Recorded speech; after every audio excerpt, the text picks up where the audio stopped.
हाँ तो दोस्तों, इस वीडियो के अंदर हम श्रीकरनी फैबकॉम के आईपीओ के बारे में बात करेंगे और जानेंगे कि इस आईपीओ के अंदर आपको कितना लिस्टिंग गेन मिल सकता है और आपको इस आईपीओ के अंदर अप्लाई करना चाहिए या नहीं। चलिए शुरू करते हैं।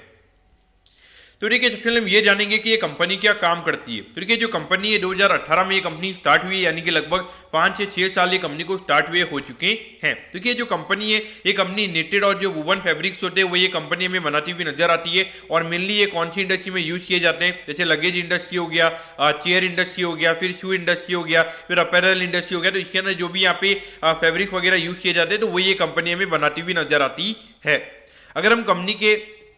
अगर हम इंस्टॉल्ड कैपेसिटी की अगर हम बात करेंगे तो वीविंग की कैपेसिटी हमें यहाँ पे 70,000 मीटर्स पर डे की कैपेसिटी हमें यहाँ पे नजर आती है। तो इसके अलावा अगर हम निटिंग की अगर हम बात करेंगे तो 90,000 किलो पर मंथ की कैपेसिटी हमें यहाँ पे कंपनी की निटिंग की नजर आती है। अगर हम कोटिंग की अगर हम बात करेंगे तो 50,000 यहाँ पे मीटर्स पर डे की कैपेसिटी हमें यहाँ पे कोटिंग की नजर आती है। और पीवीसी की अगर हम बात करेंगे तो 15,000 मीटर्स पर डे का हमें यहाँ पे कंपनी का पीवीसी का कैपेसिटी यहाँ पे नजर आता है। तो ऑल ओवर देखा जाए तो यहाँ पे कंपनी का भी कैपेसिटी अच्छा है और भी यहाँ पे कंपनी का आईपीओ में आता हुआ नजर आ रहा है। और इसके बाद में कंपनी और नई मैन्युफैक्चरिंग यूनिट हमें ओपन करती हुई नजर आ रही है। तो डेफिनेटली उससे यहाँ पे कंपनी का जो कैपेसिटी है वो हमें यहाँ पे और बढ़ता हुआ नजर आएगा।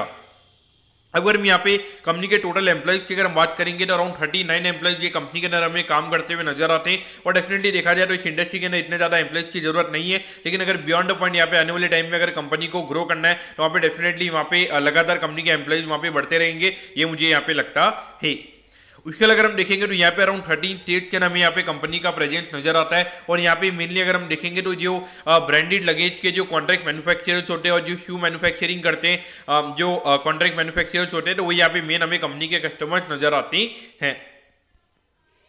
अगर हम यहाँ पे कंपनी के ऑब्जेक्टिव की अगर हम बात करेंगे, यानी कि जो आईपीओ से कंपनी को पैसा मिलने वाला है उसे कंपनी कैसे यूटिलाइज करने वाली है, तो देखिए नवसारी डिस्ट्रिक्ट के अंदर कंपनी को एक नया डाइंग यूनिट कंपनी को बनाना है, तो उससे रिगार्डिंग यहाँ पे कंपनी का आईपीओ में आता हुआ नजर आ रहा है। और उसके अलावा यहाँ पे जो नया यूनिट यहाँ पे कंपनी बना रही है तो वहाँ पे कुछ कंपनी को नया मशीनरी वगैरह कंपनी को बाय करना है, तो उससे रिगार्डिंग यहाँ पे कंपनी का आईपीओ में आता हुआ नजर आ रहा है।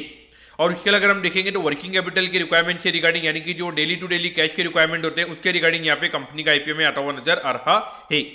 तो अगर हम देखेंगे एक नवसारी डिस्ट्रिक्ट में और अगर हम दूसरे यूनिट की अगर हम बात करेंगे तो ये पलसाना सूरत के अंदर है। और मुझे लगता है कि आई थिंक यहाँ पे ये कंपनी का जो ऑलरेडी मैन्युफैक्चरिंग यूनिट है ये वही मैन्युफैक्चरिंग यूनिट होगा। तो वहाँ पे कंपनी को बैग की मैन्युफैक्चरिंग के लिए यहाँ पे कंपनी अपना एक और नया जो मशीनरी है वो यहाँ पे हमें कंपनी खरीदती हुई नजर आएगी। अब अगर हम यहाँ पे कंपनी के प्रमोटर्स की अगर हम बात करेंगे तो मनोज कुमार करनानी जी, उसके अलावा राधेश्याम डगा जी और राजीव लखोटा जी और उसके अलावा राजकुमार अग्रवाल जी हमें यहाँ पे कंपनी के प्रमोटर नजर आते हैं। तो यानी कि सब अलग अलग है, मेरे ख्याल से यहाँ पे कुछ फ्रेंड्स का मिलकर हमें यहाँ पे ये कंपनी नजर आती है। अगर हम कंपनी के फाइनेंशियल्स की अगर हम बात करेंगे तो 2021 के नंबर के बारे में हम यहाँ पे बात नहीं करेंगे क्योंकि कोविड वाला ईयर था। अगर हम 2022 की अगर हम बात करेंगे तो अराउंड 83 करोड़ के लगभग कंपनी का रेवेन्यू का नंबर था, जो डेफिनेटली अगर हम देखेंगे अच्छा नंबर हमें यहाँ पे नजर आता है। उसके बाद अगर हम देखेंगे 127 करोड़ के लगभग का ये नंबर हमें नजर आता है, यानी कि अराउंड 50% से कंपनी का जो रेवेन्यू का नंबर है वो हमें यहाँ पे बढ़ता हुआ नजर आया है। अगर हम अभी 8 महीने के अंदर अगर हम बात करेंगे तो लगभग 75 करोड़ के लगभग का रेवेन्यू का नंबर हमें यहाँ पे नजर आता है, यानी कि लगभग ऑन एन एवरेज यहाँ पे 9-10 करोड़ के लगभग का पर मंथ का रेवेन्यू में यहाँ पे चलता हुआ नजर आ रहा है। और उसको अगर हम एनुअलाइज करेंगे तो लगभग 110 से 120 करोड़ के लगभग का यहाँ पे एनुअलाइज नंबर हो सकता है, यानी कि पिछले साल के कंपैरिजन में यहाँ पे थोड़ा नेगेटिव ग्रोथ हमें यहाँ पे रेवेन्यू के टर्म्स में देखने को मिल सकता है। अगर हम प्रॉफिटेबिलिटी की बात करेंगे तो यहाँ पे अराउंड 1.5 करोड़ के लगभग ये नंबर था, फिर ये नंबर 5 करोड़ 14 लाख के लगभग हमें जाता हुआ नजर आया था। और उसके बाद अगर हम देखेंगे भले ही रेवेन्यू का नंबर यहाँ पे 50% से बढ़ा था, लेकिन अगर हम प्रॉफिटेबिलिटी की बात करेंगे तो हार्डली यहाँ पे 78% से नेट प्रॉफिट का नंबर हमें बढ़ता हुआ नजर आया है, यानी कि मार्जिन को सेक्रीफाइस करके यहाँ पे कंपनी का जो रेवेन्यू का नंबर है वो हमें बढ़ता हुआ नजर आया है। अगर हम एकदम से भी देखेंगे तो रेवेन्यू का नंबर यहाँ पे पिछले इसके कंपेरिजन में अगर हम देखेंगे अराउंड 52 करोड़ से कंपनी का रेवेन्यू का नंबर कम है, लेकिन प्रॉफिट यहाँ पे अगर हम कंपनी की अगर हम बात करेंगे लगभग 2.5 करोड़ से कंपनी ने नेट प्रॉफिट का नंबर यहाँ पे ज्यादा दिखाया है। एकदम से अगर हम देखेंगे तो जो कंपनी का बिजनेस की अगर हम बात करेंगे तो हार्डली अगर हम देखेंगे 5-6% के नेट प्रॉफिट के मार्जिन पे अगर ये कंपनी काम कर रही थी, तो एकदम से यहाँ पे 10-11% का मार्जिन होना मेरे ख्याल से डेफिनेटली मुझे लगता है कि कहीं ना कहीं यहाँ पे थोड़ी दिक्कत रहेगी। लेकिन एक बार के लिए मैं ये कह सकता हूँ कि थोड़ा बहुत मार्जिन का इंप्रूवमेंट यहाँ पे कंपनी का हो सकता है, क्योंकि यहाँ पर अगर हम देखेंगे जो भी यहाँ पे रॉ मटेरियल की कॉस्ट वगैरह है वो यहाँ पे काफी कम हुई है, तो उससे यहाँ पे थोड़े कंपनी के जो ग्रॉस मार्जिन है वो इंप्रूव हो सकते हैं। लेकिन इतना ज़्यादा मार्जिन इंप्रूवमेंट यानी कि लगभग 10-11% के लगभग का नेट प्रॉफिट मार्जिन होना, ये मुझे लगता है कि कहीं ना कहीं यहाँ पे थोड़ा मैनिपुलेट यहाँ पे कंपनी की तरफ से किया गया है।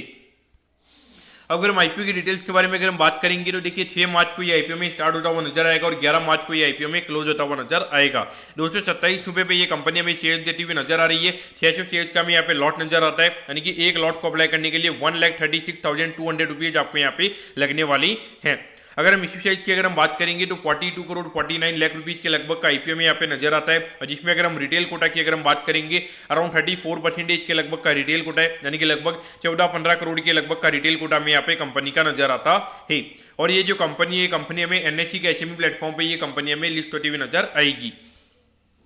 अब अगर हम टाइम टेबल के बारे में अगर हम बात करेंगे तो देखिए 12 तारीख को आपको पता चल जाएगा कि आपको अलॉटमेंट मिला है, यानी अगर अलॉटमेंट नहीं मिलता है तो 13 को आपको रिफंड मिल जाएगा और 13 को ही आपके डीमैट अकाउंट में शेयर आ जाएंगे अगर आपको अलॉटमेंट मिलता है, और 14 तारीख को ये कंपनी में लिस्ट होती हुई नजर आएगी।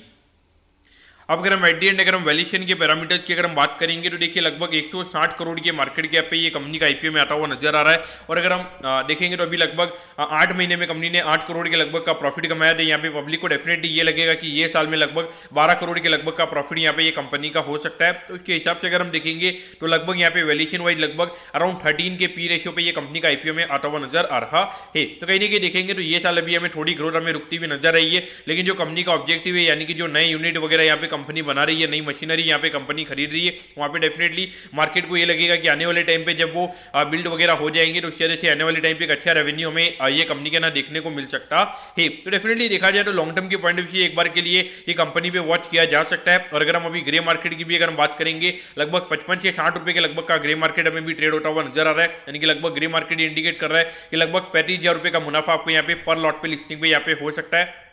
तो उस पॉइंट से अगर हम बात करेंगे तो डेफिनेटली आपको यहाँ पे लिस्टिंग के लिए अप्लाई करना चाहिए, और मेरे ख्याल से आईपीओ यहाँ पे वेल मैनेज्ड हमें यहाँ पे नजर आता है। लेकिन अगर हम इसी सेम टाइम पे अगर हम देखेंगे एक पुणे ई स्टॉक करके यहाँ पे एक और एचएमई आईपीओ, उसके अगर हम ग्रे मार्केट की अगर हम बात करेंगे अराउंड 100% उसका ग्रे मार्केट हमें भी ट्रेड होता हुआ नजर आ रहा है। तो डेफिनेटली अगर दो अच्छे आईपीओ अगर एक सेम टाइम पे तो डेफिनेटली वहाँ पे एक आईपीओ में ज्यादा सब्सक्रिप्शन हमें देखने को मिलेगा। अगर पुणे स्टॉक का प्रीमियम अगर ज्यादा रहेगा तो डेफिनेटली वहाँ पे ज्यादा प्रीमियम रहेगा, लेकिन मुझे लगता है कि दोनों ही आईपीओ यहाँ पे काफी अच्छी आपके लिए अपॉर्चुनिटी हो जाएगी। अगर आपको दोनों आईपीओ में लगाने के पैसे अगर आपके पास में तो डेफिनेटली आपको यहाँ पे अप्लाई करना चाहिए लिस्टिंग के पॉइंट ऑफ से, ये मेरा व्यू यहाँ पे रहेगा। लॉन्ग टर्म के पॉइंट ऑफ से पुणे स्टॉक का वीडियो हमने ऑलरेडी बना रखा है, वहाँ पे आपने देख सकते हो। और अगर हम इसकी अगर हम लॉन्ग टर्म के पॉइंट ऑफ से अगर हम बात करेंगे तो डेफिनेटली अगर 40-50% इसके प्रीमियम पे अगर ये कंपनी लिस्ट होती है, यानी कि अगर बाई चांस 50% इसके प्रीमियम पे अगर ये कंपनी लिस्ट होती है तो लिस्टिंग पे सीधा 240 करोड़ के लगभग का मार्केट कैप ये कंपनी का हो जाएगा। तो वहाँ पे कहीं ना कहीं रिस्क रिवॉर्ड के पॉइंट ऑफ से यहाँ पे कंपनी का रिस्क काफी ज्यादा हो जाएगा। तो उसके हिसाब से देखना चाहिए आपको, अगर आप रिस्क ज्यादा ले सकते हो लॉन्ग टर्म के पॉइंट ऑफ से आपको लिस्टिंग पे लेना चाहिए। बाकी मेरे ख्याल से लिस्टिंग के लिए अप्लाई कीजिए, अगर अलॉटमेंट आती है